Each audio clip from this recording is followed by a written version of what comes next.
Quite a naughty one, and as you can see in the finish, there's just so many bits, so many little bits, and quite a lot of dryness and orange peel, to be honest with you.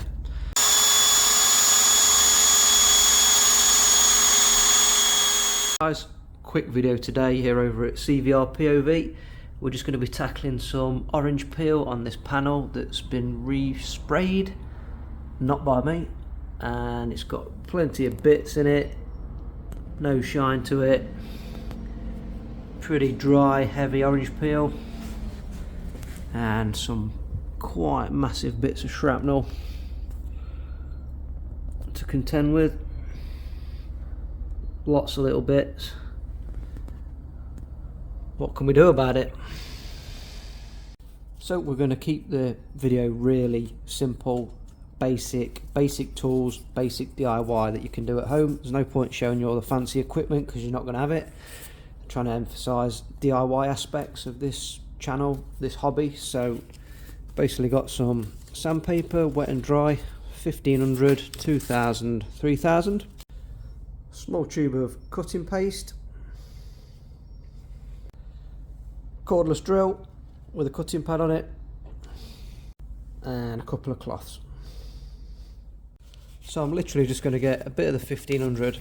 I'm just going to show you actually how bad the paint job is when you start sanding some of the tops of all the bits of rubbish what's been left in the paint.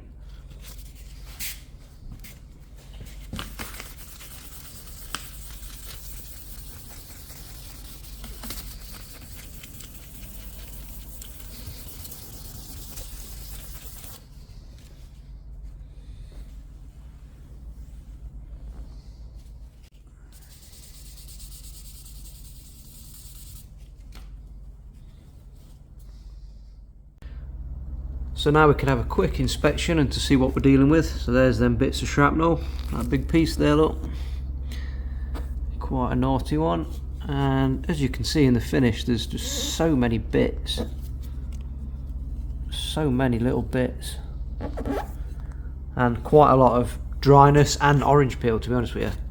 So let's see if we can tackle it. So it's wet and dry paper, so we want plenty of water, lubrication. I've put a little bit of soap in there as well with a bit of warm water.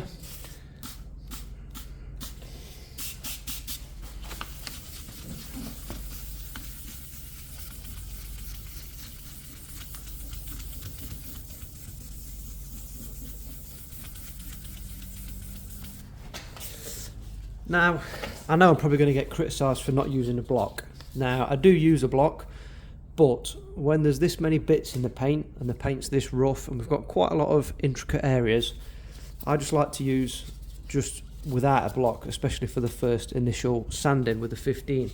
So as long as we're not pressing his fingers in to the sandpaper, trying to keep it nice and flat, it should be absolutely fine. Sometimes if you have a block and you're going over these bits in the paint, then I find sometimes it drags them across and gets stuck underneath the paper and it drags them into the paint, and that can happen when you're using a block, so that's why I'm not using a block.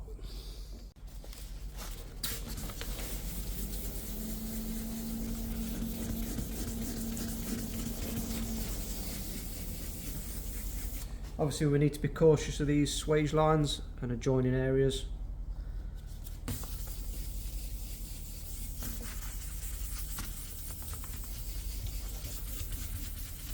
Now we are sanding the clearcoat lacquer, so we need to do regular checks to make sure that we're not going too far with it, i.e. once all the bits have been removed from the finish and also some of the orange peel, not necessarily all of the orange peel, but just so it looks a bit more OEM and a bit more factory, then we need to leave it at that really.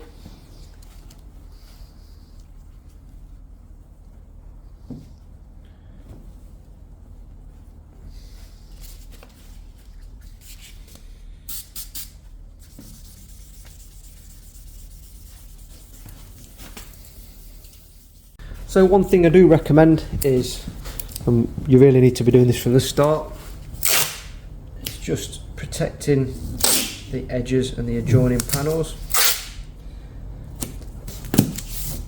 for the sake of a couple of, well, 30 seconds. It's just saves a lot more hassle down the line.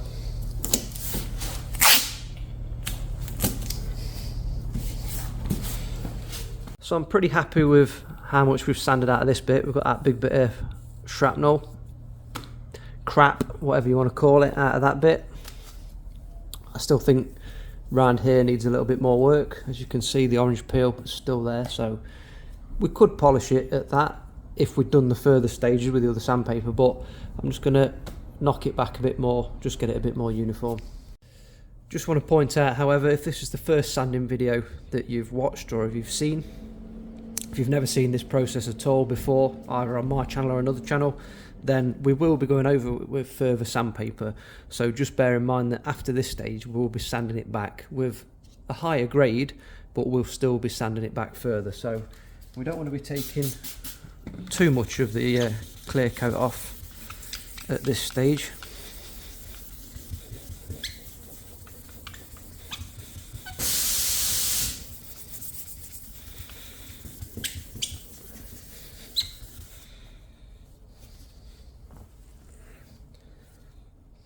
So at this stage, I'm pretty happy with that. Yes, there is still a bit of orange peel around this edge and maybe up here. It's entirely up to you if you want to tackle that, but I'm just mega cautious of not burning through these raised areas, these swage lines in the panels. So it's a little bit of a compromise for safety, which I think is important, especially with, what is this? It's a Q8 RD, so it's an expensive car. But anyway, no matter what car it is, we don't want to be burning through, do we? That would be a disaster really, because that would require a respray, and we're trying to avoid a respray.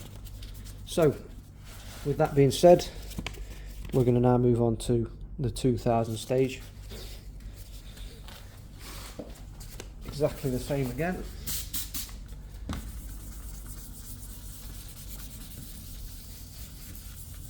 Now we're not pressing on really hard, we're sort of making the sandpaper and the water do the work.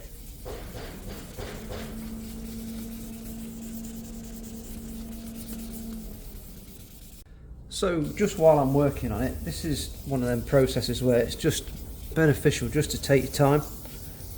Take your time, allow enough time to do it. One of the biggest mistakes I see is people using the wrong grit sandpaper and or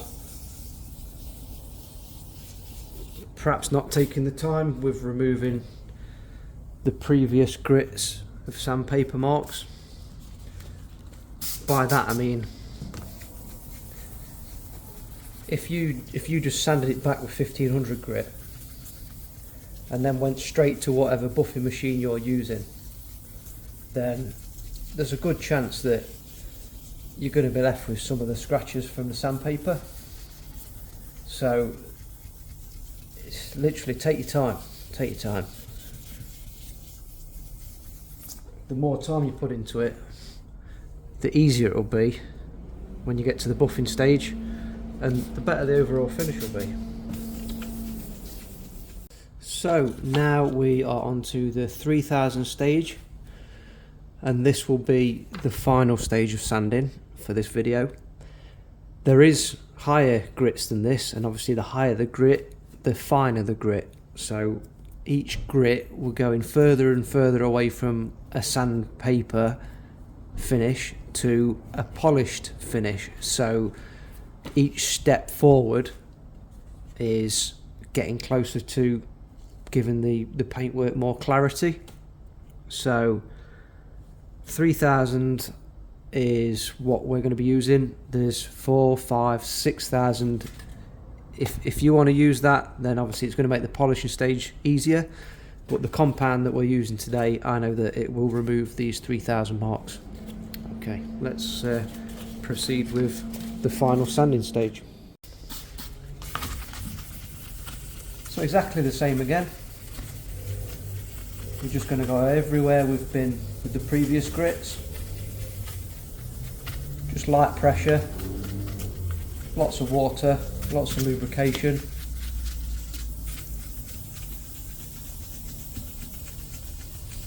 Still being aware and cautious of these edges.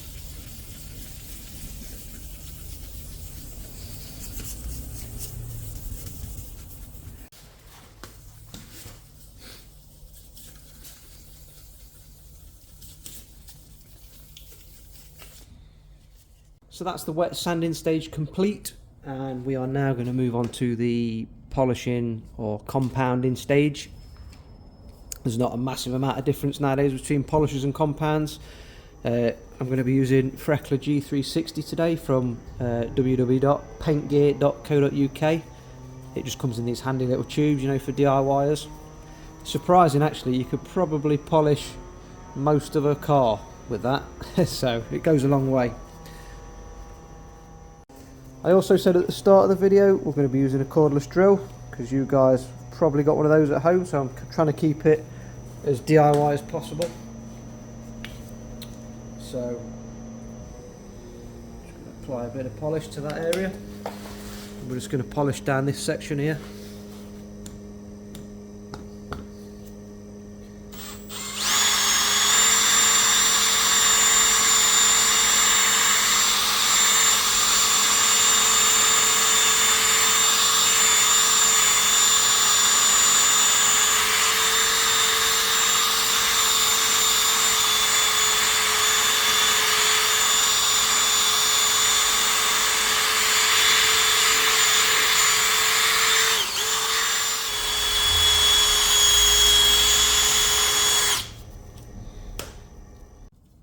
So you can see the drill's polished that up nicely.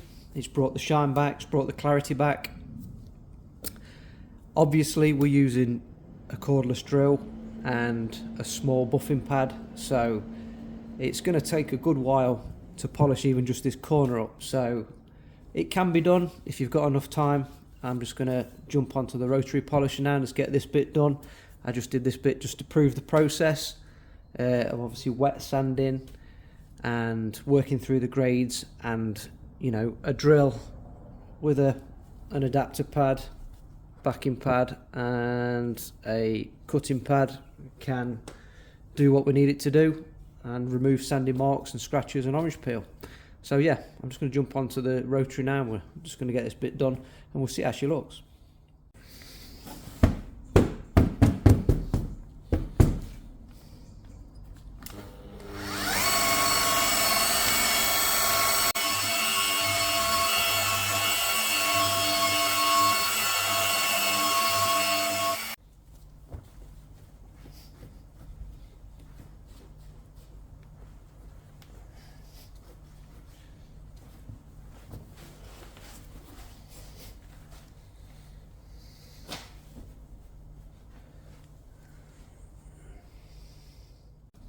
So there we go guys for now.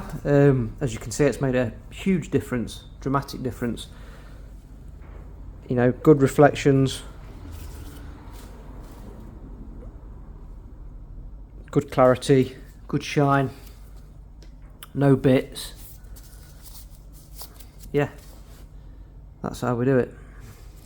And been done with basic stuff as well, just a bit of sandpaper, a drill if you've got time, or you know, a rotary polisher or DA, depends what you've got, but something you can definitely do at home. You can do it yourselves, you just see me do it. So yeah, it makes such a difference, especially sometimes you think it's the end of the world if you've got a bad paint job.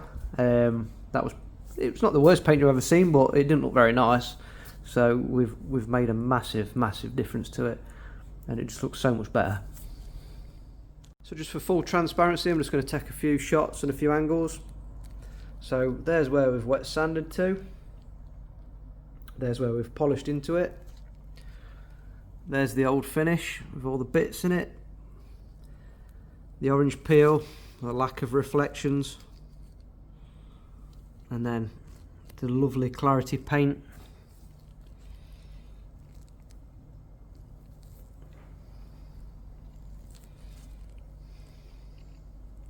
There's the bit we did with the drill. And there was that massive bit of crap that was in the paint on that bit.